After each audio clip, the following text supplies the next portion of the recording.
NIH wasn't funding migraine. Maybe it's the stigma. Is migraine a disease? What should we name it? How do we frame it? And now I'm in Miles for Migraine. So this is what I'm going to tell you about.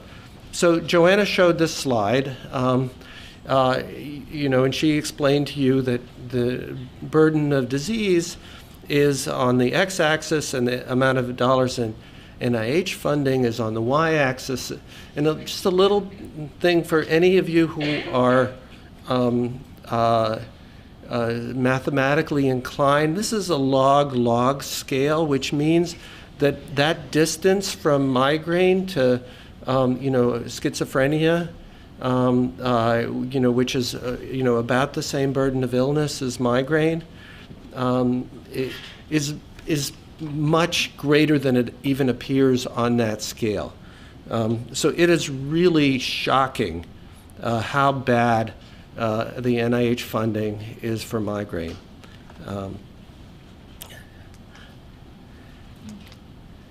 And we ought to be around $241 million, and we're at 20. So it looks like it's halfway there, but it's a tenth, an eighth of the way. I mean, a 12th of the way there. Now to the stigma side. So stigma is an established construct in the social sciences that describes an attribute, trait, or disorder that is deeply discredited and may elicit some form of community sanction. And I challenge anybody in this room to say that that does not apply to the disease of migraine. And you can look at the process of stigma. There's an enacted stigma. So somebody says something ignorant, putting down, and it's just a headache or whatever they say, and it's felt or perceived, and you become aware of the stereotype. But gradually over time, and this is the diabolical part of it, that stigma gets incorporated, so it changes us. And there becomes, unfortunately, self-concurrence and internalization. And so the stigma becomes internalized, and then there's a decrement of self-esteem, and there is considerable provable psychological distress that results from this stigma, the enacted stigma, the internalization, and then the psychological distress that results from it. So this is the results of my study. These are the numbers. Is my clinic, the chronic migraine patients, the episodics are at the top, the chronics are in the middle, and we had epilepsy patients from the epilepsy clinic. And for those of you, you may or may not know, but epilepsy is considered the stereotype for the stigma in neurologic disease. And there's been a lot of studies of epilepsy as a stigmatized disease. And you can see that just obviously the stigma in the chronic migraine group is greater than the episodic migraine group and the epilepsy group. Remember, we know that all three are stigmatized, but it's worse for the chronic migraine.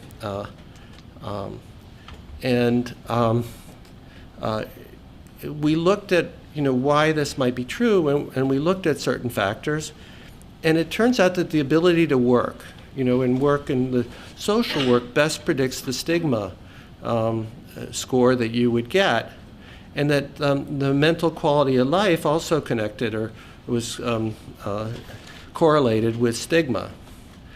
And when we considered the ability to work and we factored that into all our equations, chronic migraine and epilepsy were equally stigmatized. And the reason that in the gross numbers, chronic migraine was worse than epilepsy because more people had lost their jobs in the chronic migraine group than in the epilepsy group due to their migraine disease. An episodic migraine was a little bit less stigmatized than chronic migraine and epilepsy if you boiled out the disability of the disease. The next chapter is naming migraine. So I decided to ask, the question is migraine a disease or a condition? And what's the evidence for them? And maybe we could find a consensus. That discussion is based on, on a number of things. But when you name something, there's sort of scientific evidence. What is a disease? And there's also, the language is a consensus. So it's really what we decide as a population. We mean when we use the word condition or we use the word disease. And reading the Oxford Dictionary or Webster's, and we read both for this study, didn't help us that much, because you could justify any of those names based upon the dictionary definition. Osteoporosis has become a disease. Erectile dysfunction, was renamed from impotence, and homosexuality used to be a disease and now it's not. And obesity, there's a debate whether it is a disease or not. I don't think that's been resolved. And then there's the concern of whether one would be, accused of disease mongering. Are we trying to amplify this condition for our, interest or selfish interests in making this a disease or not? Those were considerations, and we considered illness, disease, disorder, syndrome, condition, and one of the participants put in susceptibility. And what do you call the person with migraine? Are they a migraineur, or are they a person with migraine? You might sort of get a hint of what my answers to these questions have been from the way I talk. And what do you call what is not a good idea to call the person who's got migraine? So we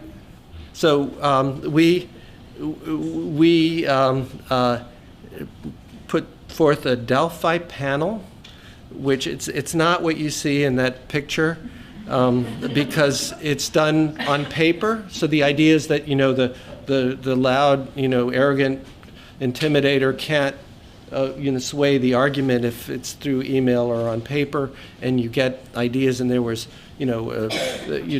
patients and social scientists and English professors and neuroscientists and family doctors and headache specialists and internists and a bunch, and we really tried to get a lot of ideas, in the mix, and a lot of perspectives, which if I had to do it again, I got to tell you that, getting these people to work together and to listen to one another when there were 15 of them, when you have a Delphi panel, keep it down to like 8, maybe at most 10. Don't make that mistake.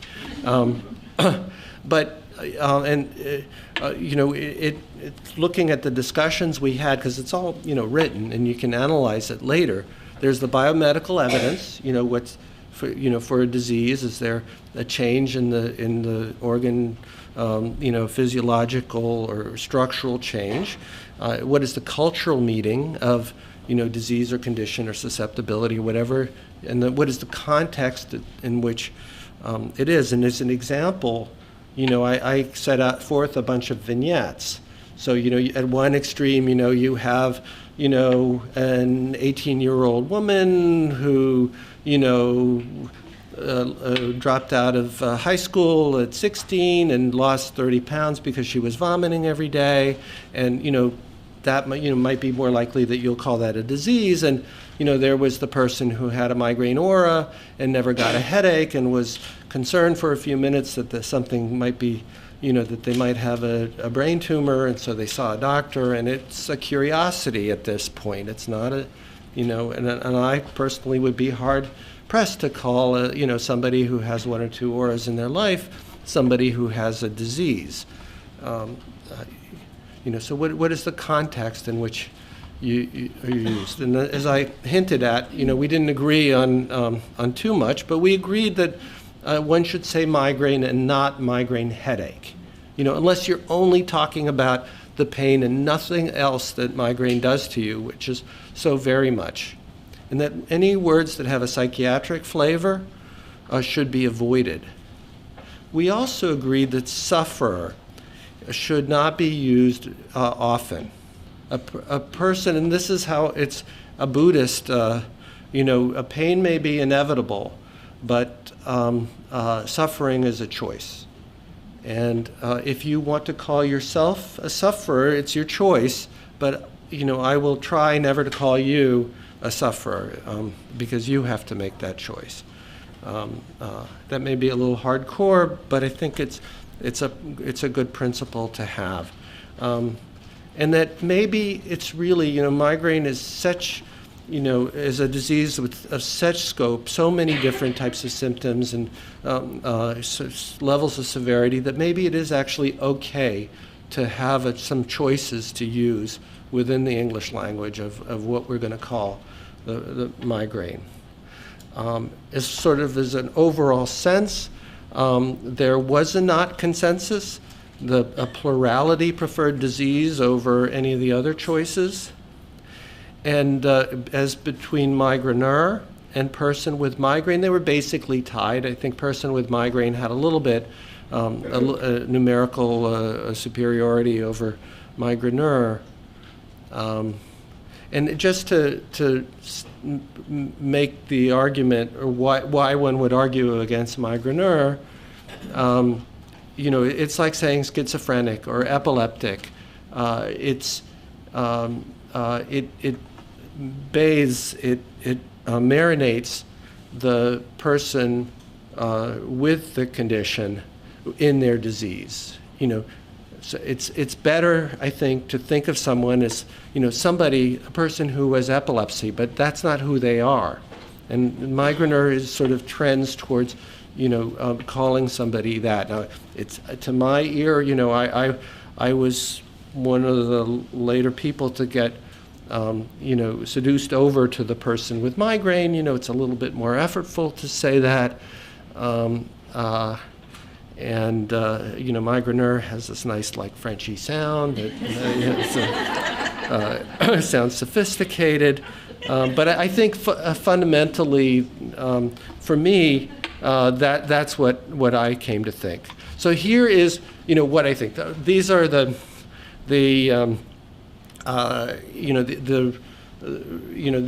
this is not what the group, had a consensus about. This is after the whole thing is over. I wrote the paper. I was the coordinator, and I didn't have a vote. But I couldn't help but make an opinion. I think, if it's severe, you have a disease. If it's not so severe, or you're talking about rats or something else, that you can use the condition. I think that you should say migraine and not migraines. Migraines stresses the attack. Migraine stresses the overall condition, the disease. I think you're not a sufferer, you're a person with migraine, and we don't like medication overuse. We like rebound headache.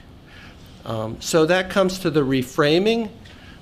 Framing is that first feeling or thought about a condition that people have, that gut feeling, and diseases can have that, but they can be reframed. And I spoke a little bit about that before. Dr. Kempner spoke about this. Influences on framing include race, class, gender, behavioral causes of illness sort of have a negative effect on it, and causal attributions can affect the health policy opinion. So she gave the example, which is the classic one of, there's 3 times more deaths from lung cancer than from breast cancer, but there's 3 times more money spent on breast cancer than lung cancer, as an example where causal attribution have an effect on disease framing and health policy. So in migraine, I think that there are frames that don't work, that don't help us as a community. Migraine is very common. I think that that undermines the seriousness of this disease. If migraine is so terrible, and then there are 38 million people with it, then our population should be inundated, and I don't see that. Dr. Kempner said, saying something arises from the brain is a lateral move. It's not. It doesn't help to stress that in terms of reframing the disease and getting a better position. I think it helps the person who has it, because it's true, and it helps you to understand what's going on, but I don't think it helps us in terms of getting NIH funding, in terms of getting better resources from insurance companies and others. A pill will fix it, that doesn't help. And there are people, who stress the increased risk of stroke if you have migraine with aura and other parts of this. I don't think that sort of can get. Those are statistical arguments. You don't go around knowing somebody who had a migraine stroke, or that their heart attack had a 5% chance that it was caused because they had their migraine or whatever. That doesn't help us. It doesn't ring true. A frame has to be something that you jump to immediately in what you think about the disease. I think that migraine is many things, but and what we emphasize out of this very complex condition really matters. What we think of, and what that says is what we think about ourselves, and that matters even more.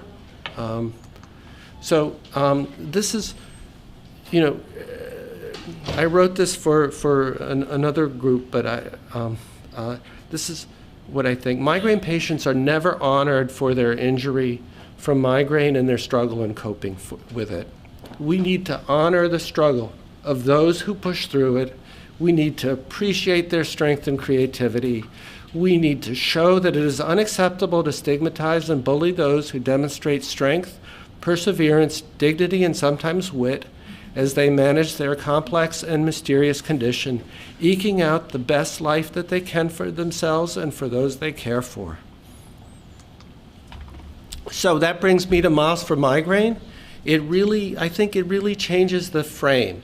It only changes, though, if people get out there.